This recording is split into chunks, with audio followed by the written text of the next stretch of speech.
One afternoon on May 15, 2008, the peace with which the Ijegun community in Lagos, Nigeria is known was disrupted by a pipeline explosion that killed many people and has since changed the lives of many others. 5 years down the line, the Ijedodo village in Ijegun community is dealing with another pipeline explosion. Residents say this is a second fire to break out from the same pipeline this year, and their frustration is heightened by the fact that authorities don't seem to have any solution. They kept on promising. We wrote to Abuja, we wrote to their head office, we wrote to everywhere. They said they will be coming to do it. That's all the promise, and the next thing you see is vandalization has been done again. What we want now is that they should please assist and help us because all of us were in danger. The leader of this community, Tajuddin Ododo, believes that vandals are responsible for the fire outbreak, which he says usually paralyzes electricity in the area for as many as 6 months. Vandals who do oil bunkering are responsible for the fire. NNPC ought to ensure that the grass is cleared. They should employ people to do that. But officials of the Power Holding Company of Nigeria who were on an inspection visit and would not speak on camera say the fire should not affect electricity supply if the power cables are not affected. Firefighters and Civil Defense Corps members have been looking for a way to get to the scene of the fire, which has gained momentum since last night. However, the swampy terrain is making their efforts difficult. Accessibility to the fire point is a challenge for members of the Nigerian Civil Defense Corps and firefighters, as they are yet to be able to locate the exact point and to ascertain the cause of the fire. Right from Ijedodo village in Ijegun area of Lagos, Nigeria, Christycole, Television Continental News. Surrounding buildings tell the story of the explosions which disrupted the Boxing Day celebrations here and wouldn't spare this secondary school. Janka residents who have been told to evacuate their homes say they have no place to go. Police should allow us to stay. We don't know where to go from here. It has happened. It has happened. They don't have to. They don't have any right to beat or chase us away. They have to sympathize with us, even to cuddle us, not to be chasing us away. Where have you been sleeping since last night? I slept there beside the police station. Where do I go from here?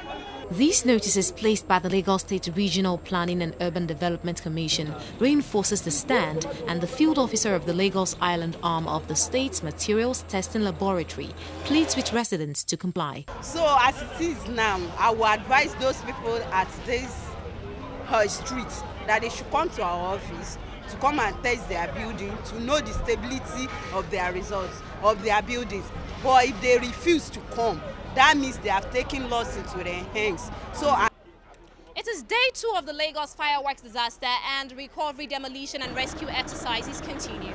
Now, officials have said to me that apart from firecrackers and bangers, like they are called in this part of the world, combustibles like these and battery alkalines, which are stored in some of the buildings, have greatly hampered rescue operations and reignited the fire at one point or another.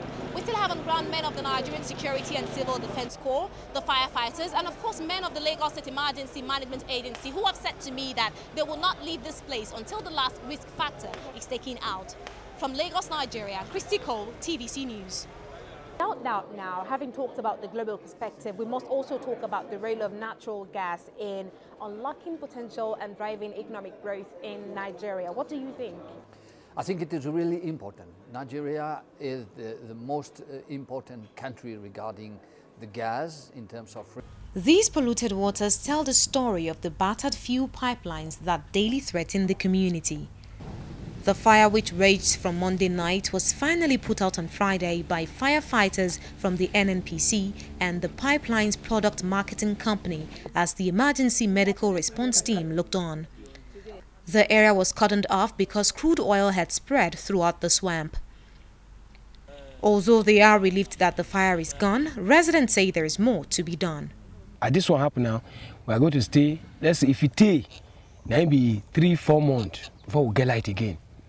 So now, so the thing always happen every year. Please, for God's sake, help us tell the power company to restore power in good time.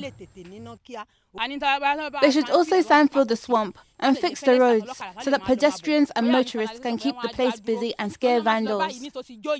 The restored peace can be felt as normal activities went on despite the dangers lurking in the swamp close by. It has taken 4 days to put the fire out and control the situation. Now, while this may look like another pipeline fire story with a happy ending, residents wonder how much longer before another, or will a permanent solution be provided? From Ijedodo village in Ijegun community, Lagos, Nigeria, Christycole, TVC News. On February 5, 2013, the Disability Bill passed its second reading in the Nigerian Senate. The bill seeks to address challenges faced by people living with disabilities. More than a year later, the bill is yet to receive President Goodluck Jonathan's assent. With about 20 million people living with various disabilities in Nigeria, calls abound from all quarters for the welfare of this large section of the Nigerian society. I could remember during the way growing up, some people usually say in terms of we have somebody with a physical disability, maybe is a one wheelchair or the other that give you, and some people do abandon them. So even go extra mile of even killing their own child, or even throw them away. Elected ministers went abroad and they see the developments over there and how they make life ease for the people with challenges and disabilities of various types. Here, we don't have that in mind, and it's terrible. That makes even the larger society not to tolerate, not to give necessary assistance. The Nigerian government expressed its desire to address the rights of the people living with disabilities by signing and ratifying the UN Convention on the Rights of Persons with Disabilities and its accompanying optional protocols in 2007 and 2010 respectively. But the failure of the Nigerian government to domesticate it by creating a national legislation as required for efficiency disconnects Nigerians from the provisions of this international instrument. Without doubt, this reflects on the daily experiences of these individuals.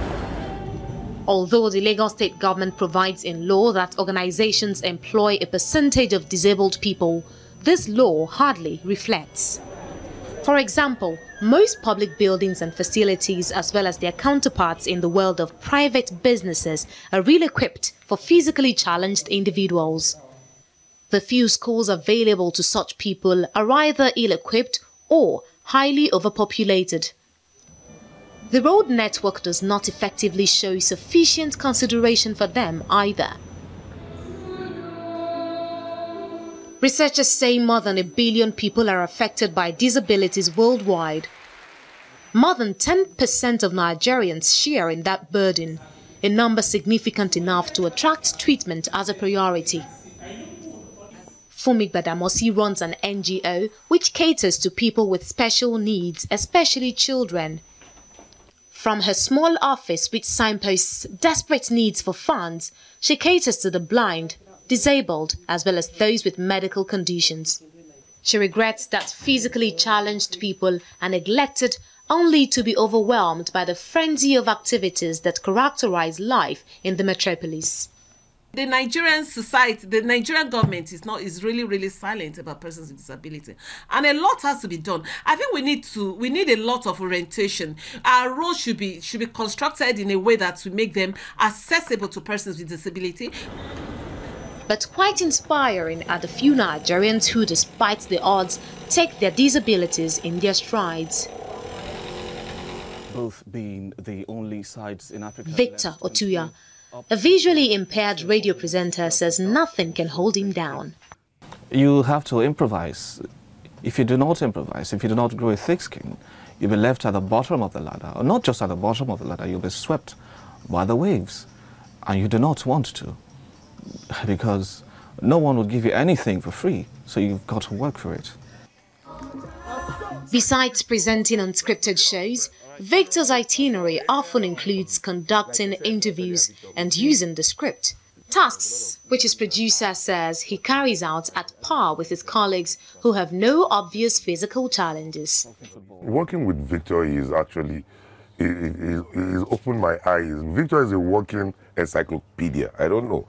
You ask Victor about something happened in World War III or World War I, and he'll tell you the town and the soldier. He's amazing. With Victor, there's that edge of knowledge. back on the streets in our fast-paced world and overwhelmed by their disability. Many physically challenged persons are displeased that the Nigerian society does not prioritize their needs. Nigeria's physically challenged have proved their mettle continuously. At the London Paralympics in 2012, they shone like neon lights, coming back home with medals in spite of what critics described as negligible government support. Does he have a second world record? He does! What a series of lifting there. Rights activists are more than ever calling for a speedy assent to the disability bill, which would ensure full integration of Nigerians with disability into the society. Christycole, Popoola, TVC News, Lagos.